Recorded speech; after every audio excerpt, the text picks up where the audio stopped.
76e anniversaire du débarquement, on est sur Utah Beach au petit matin, on a assisté à une petite cérémonie à l'heure H du jour J et on se retrouve, il y a un petit peu plus de 7 heures, on est à l'entrée de la plage.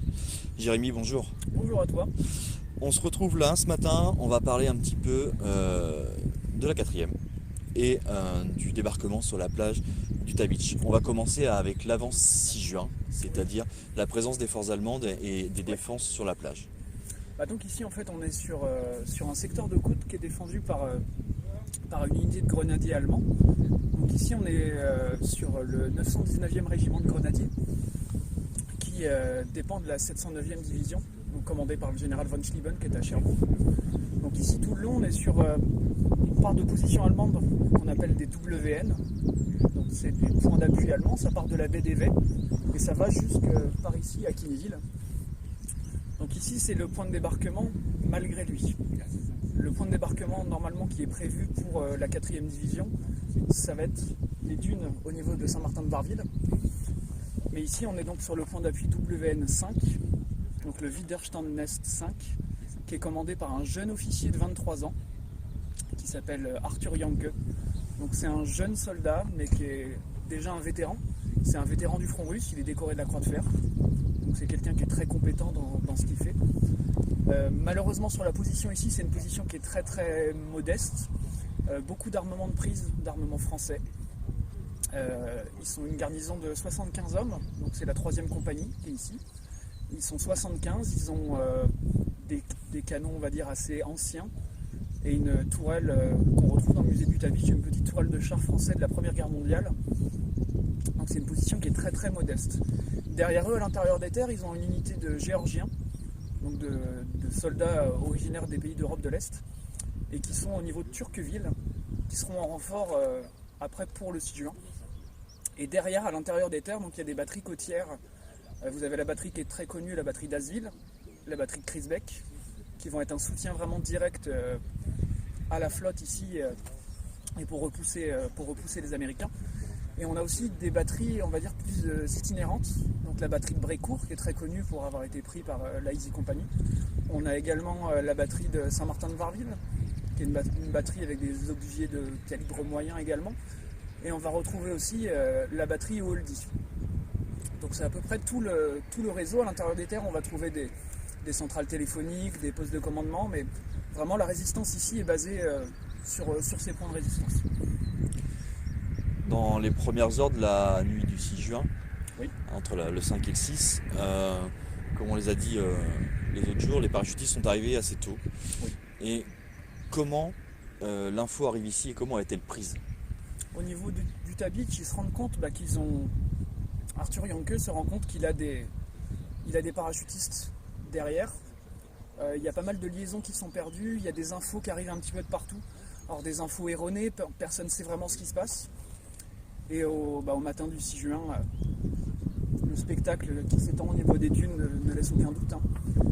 Le seul contact qu'il a, c'est avec un point d'appui fortifié qui va être un tout petit peu plus loin, où le lieutenant lui dit je suis là avec mon mitrailleur, on n'est que 2 dans le point d'appui, les autres sont partis. D'accord. Ici, on est avec des soldats qui ont quand même une moyenne d'âge de 35 à 45 ans. C'est pas des foudres de guerre, c'est des territoriaux, et ils sont pas du tout prêts à encaisser ce qui va leur arriver là.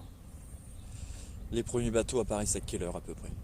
Alors la flotte, les cargos d'assaut, on va dire, qui transportent les régiments d'assaut de la 4e division, ils vont arriver vers 2h du matin environ, donc ils sont à 20 km. Ils sont relativement loin de la côte pour être hors de portée des batteries côtières. Donc ils arrivent, il fait encore nuit quand ils arrivent. Donc dans la zone là-bas, vous allez trouver 4 cargos d'assaut, 3 Américains, un Anglais. Et eux vont transporter donc le régiment d'assaut qui va débarquer ici. Donc pour l'assaut de la première vague, on parle de 600 hommes. Donc c'est 20 péniches de débarquement, comme on voit derrière nous, 20 péniches Higgins. Et c'est eux qui vont être en charge donc, de prendre ce secteur de plage. Un peu après 6 heures, le bombardement naval commence. Oui, alors un petit peu avant. Un petit peu avant? On parle de H-40, donc environ 5h45, 5h50. À savoir que les troupes sont déjà dans les barges. À partir de 3 heures du matin environ, les premières troupes commencent à être débarquées donc dans les barges. Et une fois en attendant le top pour être envoyé, donc ils tournent en cercle.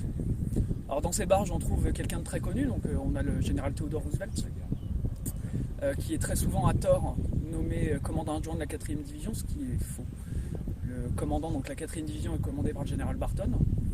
On a le commandant Barber, qui est le commandant adjoint. Et Theodore Roosevelt est un officier surnuméraire.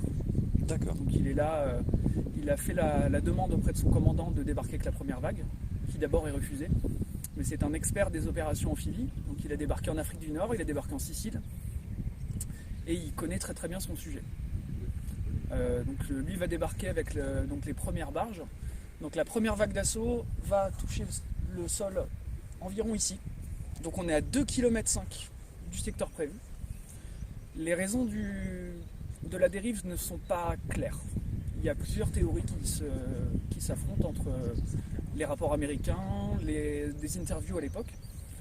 On pense, la raison la plus probable, c'est que les vedettes qui étaient censées guider la flotte d'assaut, une a eu une avarie en touchant une bouée, une a coulé, et ils se retrouvent avec très peu de vedettes pour guider les Sherman amphibies et les 2 vagues d'assaut. Donc on a le courant qui est connu dans la baie des Verts, on a un courant qui est très fort, on a la fumée du bombardement, on a des B-26 maraudeurs qui larguent des bombes, plus des péniches qui vont larguer des roquettes juste avant l'arrivée des vagues d'assaut. Donc ça crée une petite confusion, ils s'en rendent compte pas exactement. Donc la première barge va toucher le sable environ ici, à 6h30. Donc c'est la compagnie F du 8e régiment. Le régiment d'assaut, donc c'est le 8e régiment de la 4e division, donc, qui est commandé par James Van Fleet, qui sera très connu après. Donc on a la compagnie E et la compagnie F, et on a d'autres unités du 1er bataillon qui vont arriver un tout petit peu plus loin au niveau du Chalet Rouge, pour ceux qui connaissent. Et donc ces compagnies vont très rapidement réussir à... Donc ils ont la plage à franchir. On n'est pas dans Il faut sauver le soldat Ryan. On a des hommes qui sont depuis très longtemps dans les bateaux. Ils sont transis par la peur, le froid. La mer est assez agitée, donc certains sont malades, ils ont des cachets contre le mal de mer. Imaginez-vous avec de l'eau jusqu'à la taille, jusqu'à sous les bras, avec un équipement qui est quand même très conséquent, à devoir courir. Dans un premier temps, le débarquement ici, la résistance allemande est assez faible. Il y a quelques tirs d'artillerie. On n'est pas dans l'image du débarquement qui se passe très très bien non plus. Il y a des tirs allemandes, il y a les mitrailleuses qui tirent, les restants du point d'appui WN5, parce que le point d'appui a été très très durement touché. Mais les Allemands se défendent comme ils peuvent. Mais comme on disait tout à l'heure, on a une garnison de 75 hommes. Le bombardement ici, il a enterré plein de gens, il y a plein de soldats allemands enterrés dans le sable. Il y a des tués, il y a des blessés. Et en phase 2, ils ont quand même les premiers 300 hommes de la compagnie E et F, plus après 2 autres compagnies qui vont arriver. Donc le premier homme à poser le pied sur la plage, c'est lui. Donc c'est Leonard Schröder. Donc c'est un jeune capitaine qui a failli manquer le débarquement car il a été malade.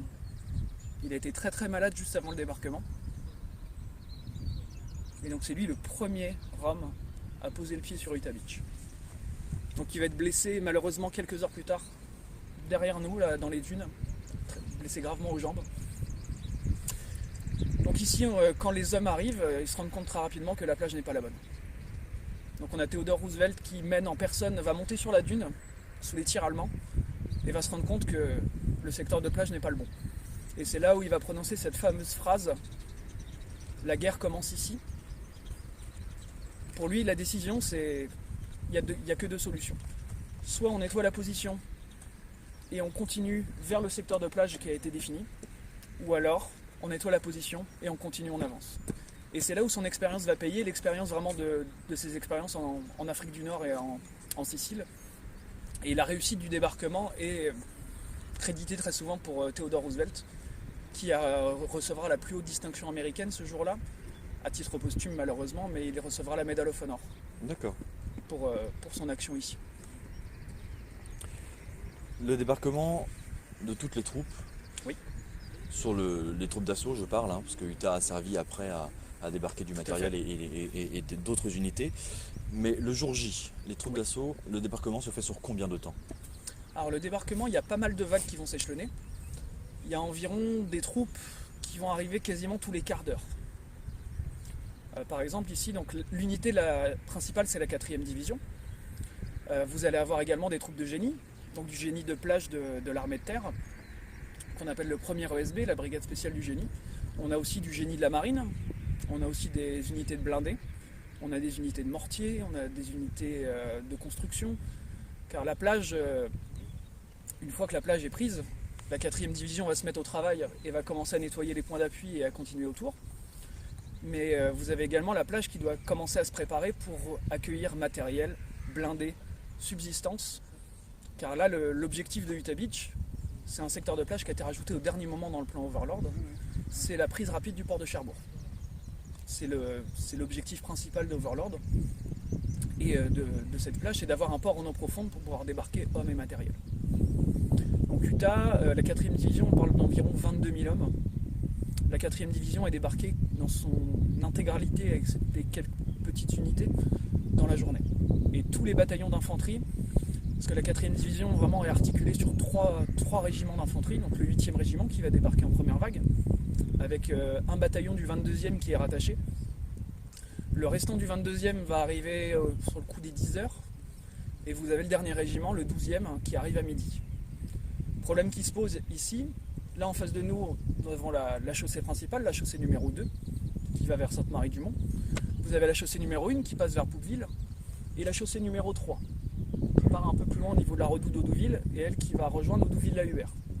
Ces 3 chaussées, imaginez le nombre de le matériel, les hommes, les chaussées vont se retrouver saturées très rapidement. Il y a des bouchons qui vont se former, il y a les Allemands qui sont toujours là, vous avez la menace des batteries de Crisbeck et d'Asville qui vont tirer pendant plusieurs jours sur la plage et ralentir le trafic. Donc vous avez une saturation là où on est d'hommes et de matériel qui est énorme. Énorme. Et il faut évacuer ces hommes de la plage le plus rapidement possible. Car la plage est loin d'être amicale, le secteur reste hostile. On a l'artillerie allemande qui menace en continu la tête de pont. Et il faut évacuer cette plage le plus rapidement possible et surtout retrouver les parachutistes qui sont isolés. Donc les parachutistes ont accompli leur mission. Mais maintenant, les parachutistes attendent la relève et doivent être relevés de leur mission. La jonction se fait à quelle heure?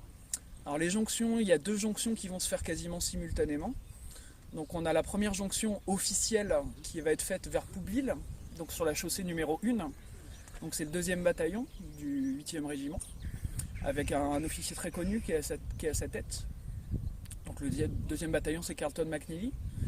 Et en tête d'un petit détachement d'hommes, c'est un peu une tête brûlée, c'est un soldat, quasiment des soldats les plus décorés de la 4e division, c'est Georges Mabry. Donc il recevra la médaille d'honneur lui plus tard pendant les combats de novembre 1944. Donc lui il est à la tête d'un petit détachement et il arrive vers le pont qui est toujours actuellement, c'est toujours le pont d'époque à Pouqueville. Et il va tomber en face de lui avec un groupe de parachutistes qui est au niveau de Pouqueville, qui ont déjà pris le groupe, de petits groupes de maisons qu'on trouve à côté. Et là, la jonction va se faire aux environs de midi. Et c'est le groupe en face d'eux, il va retrouver sur le groupe de commandement de la 101e Airborne, donc le général Taylor. Et le premier parachutiste avec qui il va avoir contact, c'est un MP, un soldat de la police militaire de la 101e Airborne. Et vous allez avoir une 2e jonction qui va s'opérer un tout petit peu plus tard, donc sur la chaussée numéro 3, au niveau d'Audouville-la-Hubert, où là c'est le 502e. C'est le 502e de la 101e Airborne toujours, qui va lui faire sa jonction avec le 1er bataillon du 8e régiment. On a tendance à entendre, comparé à Omaha forcément, Oui. Utah c'est un débarquement facile. Moi je veux pas y croire. Alors c'est un débarquement facile, oui et non. En fait, l'erreur de débarquement va être bénéfique pour les troupes d'assaut, car s'ils avaient débarqué à Saint-Martin-de-Varville, on voit aisément, juste en allant marcher dans les dunes, à Saint-Martin-de-Varville, il y a beaucoup plus de bunkers. Il y a beaucoup plus de bunkers, on se trouve également en portée plus facile de la batterie de Crisbeck et de la batterie d'Asville, donc une menace très à prendre au sérieux, parce que la batterie d'Asville, on est sur du 105 mm, la batterie de Crisbeck, on est sur des canons de marine de 210. Donc Donc imaginez les dégâts que fait le but 210 de marine ici. La chance également, c'est que le bombardement naval va tomber pile sur les défenses. Donc les défenses sont quasiment balayées par le bombardement naval. La Air Force, elle, va frapper différemment qu'à Omaha. Eux, ils vont parcourir la côte parallèle. Donc ils sont vraiment au-dessus de la position et le bombardement de la Air Force va vraiment finir d'achever les défenseurs ici. Ensuite, le deuxième point positif qu'ils vont avoir ici, c'est qu'ils ont des parachutistes qui ont sécurisé déjà les chaussées à l'intérieur des terres et qui vont bloquer les renforts allemands de venir ici. Les batteries qui sont à l'intérieur des terres, donc la batterie de Brécourt, la batterie du Holdy, la batterie de Saint-Martin-de-Varville, sont neutralisées au matin du 6 juin. Donc les deux batteries Brécourt et le Holdy vont être neutralisées par les parachutistes. La batterie de Saint-Martin-de-Varville est complètement, on va dire, c'est un paysage lunaire avec le bombardement de l'Air Force qui a eu lieu là-bas et de la Navy. Donc au final, c'est pas un débarquement facile, c'est un débarquement bien fait. Voilà. C'est un débarquement toutes les missions bien sont fait. accomplies. On a aussi un secteur de plage qui est plus petit, plus concentré. Car le secteur de débarquement ici du 7e corps, on est sur 1,5 km de plage. C'est beaucoup plus petit. On a peu d'unités. Donc c'est pour ça que Collins, qui dirige le 7e corps, lui a la 4e division, mais également aussi une unité en renfort qui est très très peu connue sur le D-Day, c'est la 90e division. Donc on a une unité du 359e régiment de la 90e qui va débarquer un peu plus tard dans l'après-midi, mais qui va débarquer avec la 4e et qui va connaître son baptême du feu vers Saint-Martin-de-Varville. Comment s'organise l'armée allemande? La plage est, comme on le disait, vite dégagée. Oui. Vers 9h à peu près, la plage est clear de toute défense. Ils se rendent, ils se replient dans les terres. Alors il y a des troupes qui vont commencer à refluer dans les terres, mais l'intérieur des terres a été transformé en piège par les Allemands, c'est-à-dire qu'ils ont inondé beaucoup des marais. Ils ont fermé les écluses et tous les marais vont être inondés et du coup il ne reste que les chaussées. Sauf que sur les chaussées, vous avez la pression de la 4e division ici qui pousse les Allemands. Et qu'est-ce que vous avez de l'autre côté des chaussées? Vous avez les parachutistes. Donc c'est un petit peu se retrouver entre le marteau et l'enclume. On a des troupes ici qui ne vont pas résister énormément, excepté une poche vraiment de résistance. On parlait tout à l'heure des renforts de Géorgiens, donc de soldats de l'Est, qui vont se retrouver vers Turqueville, et bien eux vont offrir une très très forte résistance. Ils vont offrir une forte résistance jusqu'au 7 juin. D'accord. Donc c'est un fait qui n'est pas très très connu. Tout le monde pense qu'ici les soldats vont débarquer la fleur au fusil, mais on a vraiment des témoignages de vétérans, et notamment dans les mémoires de James Van Fleet, qui est le commandant du 8e régiment, qui dit que le débarquement est très très loin d'être aisé. Donc il faut pas sous-estimer vraiment ce qui s'est passé sur Utah Beach comparé à Omaha. Qu'est-ce qui se passe dans la tête des officiers qui commandent cette division quand ils apprennent qu'à Omaha, ça ne fonctionne pas? Je pense pas qu'ils soient vraiment au courant ici. Ouais. Parce que là, on est vraiment sur deux unités distinctes. Ici, vous avez le 7e corps qui est commandé par Collins. Sur Omaha, c'est un autre corps. Donc je pense pas que le soldat, on va dire, même les officiers supérieurs ici, soient au courant de ce qui se passe vraiment. Eux, ils ont leur mission. Ils se concentrent dessus et l'info Ils n'arrive sont pas. concentrés ici. Et puis il faut savoir que la 4e division, sur Omaha Beach, on a des unités qui sont déjà des vétérans. On a la Big Red One qui a déjà fait plusieurs débarquements. La 29e, qui est une unité également qui n'a jamais combattu. Et la 4e, c'est pareil, la 4e, c'est son baptême du feu ici. Un baptême qui se passe plutôt bien dans la matinée. Alors qui se passe plutôt bien. Ouais. C'est pour ça que la 4e, on va dire, ont un débarquement qui se passe relativement bien. Ça se passe comme prévu, les horaires sont à peu près tenus. Mais on va dire ce succès et ce débarquement assez rapide ici va se payer très très cher dans les semaines qui suivent. On y vient justement. La suite de l'après-jour J de la 4e, ils s'enfoncent dans les terres. Alors la 4e a pour objectif Cherbourg. Sauf que sur Cherbourg, à la base, on a un proverbe normand d'ailleurs qui dit « Qui tient Montebourg tient Cherbourg ». Et c'est ce qui va se passer pour la 4e division. Au soir du 6 juin, la 4e division est bien avancée dans les terres. Donc l'objectif, le 8e régiment, c'est le seul régiment qui va tenir ses objectifs du D-Day. Le 8e régiment est au niveau du carrefour des Forges, sur la RN 13. Donc eux défendent la partie sud du régiment. Vous avez au milieu le 12e régiment, qui lui est passé par Saint-Martin-de-Varville et au niveau entre Saint-Germain-de-Varville, Baudienville et juste avant vraiment les parachutistes de la 82e, mais n'arrive pas à ses objectifs, il n'arrive pas à les atteindre. Et vous avez le long de la côte, le 22e régiment, qui lui a eu la plus lourde mission. Lui doit nettoyer les batteries côtières jusqu'à Kinéville, le 6 juin. Le soir du 6 juin, il est au niveau de Saint-Martin-de-Varville. Vous avez le 3e bataillon qui est le long de la côte, juste après Saint-Martin-de-Varville. Eux, leur mission est complètement irréalisable, car ils ne se rendent pas compte que sur leur chemin, il y a la batterie d'Asville, la batterie de Crisbeck. Vous avez aussi un point fortifié allemand qui est très peu connu, qui est au château de Fontenay-sur-Mer, donc qui est une ruine maintenant, mais un très fort point fortifié. Vous avez les crêtes au-dessus de Kinéville. C'est une mission très difficile qui leur a été donnée et trop difficile pour le moment. Donc malheureusement, le commandant du régiment, Tribolet, a été relevé de son commandement pour les mauvais résultats. Et c'est pas dû à un mauvais commandement, c'est vraiment dû à la mission qu'il a eue qui a été très difficile pour ces hommes. Et la batterie de Crisbeck, vous avez des unités qui perdent quasiment la moitié de leurs hommes. Oui, la bataille de Crisbeck, c'est une bataille qui est assez... tout à fait. Donc la 4e division vont avoir comme objectif Montebourg. Montebourg qui va être pris uniquement que le 19 juin. Et ensuite leur objectif, eux, ça va être de monter sur Cherbourg. Et eux vont s'occuper de tout le flanc est de Cherbourg.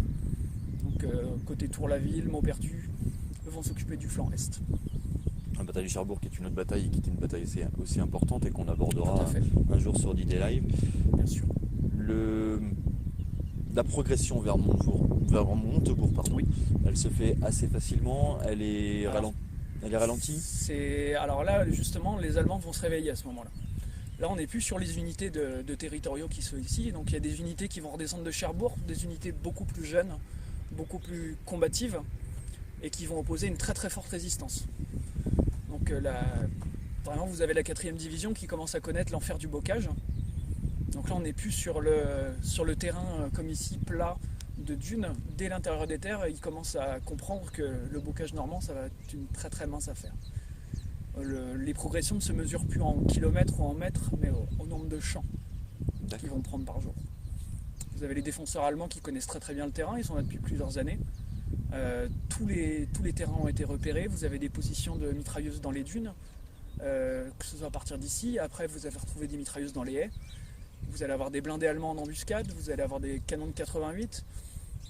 C'est très compliqué pour le soldat américain à l'époque. Donc l'armée allemande s'organise quand elle comprend que le 6 juin, c'est vraiment l'invasion alliée en France. C'est ça. Bon, après, du côté allemand, ils pensent toujours à une diversion en prévision d'un débarquement dans le nord de la France. Mais on va dire que la réaction des troupes allemandes immédiate ici va être assez rapide tout de même. Ouais, contrairement à ce qu'on pense, ils vont s'organiser assez rapidement. Ils s'organisent quand même pas mal. Pas une organisation globale, mais une organisation vraiment indépendante par rapport au... On a des unités qui vont essayer de réagir un petit peu comme ils peuvent. À l'intérieur des terres, vers 40 ans, Sainte-Mère-Église, vous avez la 91e Luftland.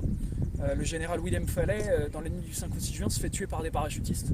Donc déjà, on se retrouve avec une division qui est décapitée de son commandement. Les unités, après, vous avez des subordonnés en dessous qui vont faire comme ils peuvent, réussir à se défendre. Mais on est loin de la légende. Ici, les troupes allemandes ne sont pas des SS, ce ne sont pas des troupes d'élite. C'est des unités de l'armée régulière, mais c'est des unités qui sont quand même bien commandées. Ils ont des commandants motivés et ils ont pas mal de matériel pour certaines unités. Il y a des très bonnes unités qui sont dans le secteur. Jérémy, une actualité puisque j'ai entendu parler d'un livre. Oui, c'est en cours. Donc pas mal d'articles chez Emdal pour ceux qui connaissent un petit peu. Donc Normandie 44 depuis pas mal d'années maintenant. Donc je suis à pas mal d'articles. Donc le dernier dans le numéro, pas le dernier, l'avant-dernier numéro. Donc sur Theodore Roosevelt. Un article de 30 pages pour ceux qui connaissent l'histoire du général et qui se passionnent, donc son parcours dans la Big Red One. Et donc le livre, oui, depuis une bonne année et demie. Et les effets du Covid-19 ont été bénéfiques pour moi parce que ça m'a permis de libérer pas mal de temps. Mais on travaille toujours pas mal dessus. Donc là, le séjour permet de faire des belles photos sur le terrain. Le malheur des uns fait le bonheur des autres. On se retrouve avec des lieux qui sont vides. On peut faire des belles photographies, refaire des photos avant-après. Donc le livre, au départ, on était sur un projet de un seul et même tome. mais plus on trouve des infos, plus ça fait l'effet toile d'araignée, plus on en trouve. Et pour un passionné, c'est difficile de sélectionner qu'est-ce qu'on prend, qu'est-ce qu'on prend pas. Et ça fait que là, on est plus parti sur un projet de 2 tomes vraiment distincts. Donc un premier sur de la réactivation de la division en 1940 jusqu'à la fin de la libération de Paris, donc vers la fin août 1944. Et ensuite un deuxième tome sur la partie septembre, l'entrée en Belgique, la poursuite vraiment des Allemands, la forêt de Hurtgen, les Ardennes, jusqu'à la fin de la guerre ou à la frontière autrichienne. D'accord. Tu es également sur les réseaux sociaux? Bien sûr. Instagram, une page? Oui, donc 2 pages, donc 4e Infanterie Militari et Militaria, donc sur Facebook et sur Instagram. Donc on va retrouver des pièces de collection, de l'histoire, des portraits, pas mal de portraits parce qu'il ne faut pas oublier les hommes qui sont derrière tout ça. Donc on a des histoires, on a des photos, on a un peu de tout et c'est un petit peu ce qui va se retrouver dans le livre. Ça va être de l'histoire mais pas que du texte, il faut de la photo, on va parler aussi d'anecdotes. On va parler d'objets, des mémoires d'objets, parfois des objets retrouvés sur le terrain auxquels on va retrouver le propriétaire, retrouver la famille. S'il y en a certains qui sont actuellement dans le secteur, là on laisse beaucoup de photos sur tous des soldats qui ont été tués, qui ont reçu la Silver Star. Vous allez retrouver dans des endroits aux alentours du Tabitch jusqu'à Cherbourg des petites photos, un petit drapeau américain et si des gens sont curieux, ils trouvent nos photos, au dos vous verrez le nom du soldat, son unité, et parfois la distinction qu'il a reçue ou la date de son décès. Tu veux dire que tu as mis un petit drapeau américain, la photo? C'est ça. Tu as fait ta photo, tu l'as postée et tu as tout laissé sur place? Oui. Ça c'est original ça. Donc on fait ça avec un ami qui est aussi passionné de la 4e division. On a commencé à Hurtgen, dans la forêt de Hurtgen, au mois d'octobre l'année dernière. Et surtout le parcours de la 4e, ça va continuer. Excellent.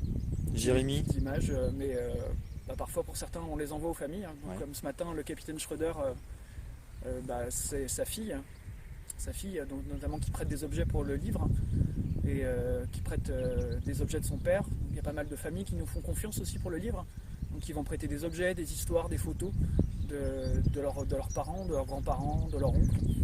Et c'est aussi pour remercier ces familles qui des fois des États-Unis ne sont jamais venues ici ou sont venues il y a très longtemps et qui ne sont plus en état de voyager. Mais c'est à nous aussi, les passionnés, à fouiller dans les rapports et avec les coordonnées, avec les cartes d'époque, on arrive à retrouver les endroits exacts des unités où ils ont combattu, où certains sont décédés au combat directement sur place. Merci Jérémy pour cet entretien De rien. sur Utah, en ce jour particulier. Je te souhaite une bonne fin de séjour. Merci, et puis bonne initiative en tout cas de Merci, se c'est retrouver gentil. ici. Allez, bonne journée et à bientôt sur Merci, Disney Live. à bientôt.